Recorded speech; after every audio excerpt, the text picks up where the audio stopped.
Последние новости о порядке изучения башкирского и родных языков в школах вызвало широкий общественный резонанс в республике.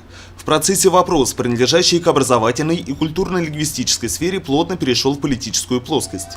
Так, с августа настоящего года в отдельных городах республики были организованы массовые акции протеста, несогласных с данным решением.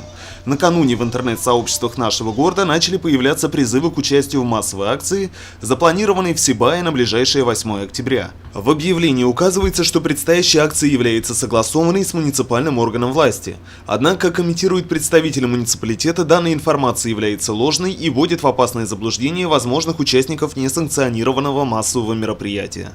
Постановлением правительства Республики Башкортостан номер 465 от декабря 2012 года во всех муниципалитетах региона были определены специальные места для проведения санкционированных митингов и пикетов. Согласно актуальным правкам, сегодня в нашем городе такой площадкой является территория, прилегающая к Дому молодежи «Мир». По предоставленной информации, на этом месте 8 октября уже запланировано мероприятие Женсовета города Сибай. Поэтому любая другая массовая акция протеста, запланированная в городе на это число, не является санкционированной и налагает особую ответственность на его участников. Следует помнить, что участие в несанкционированных акциях протеста является административным правонарушением.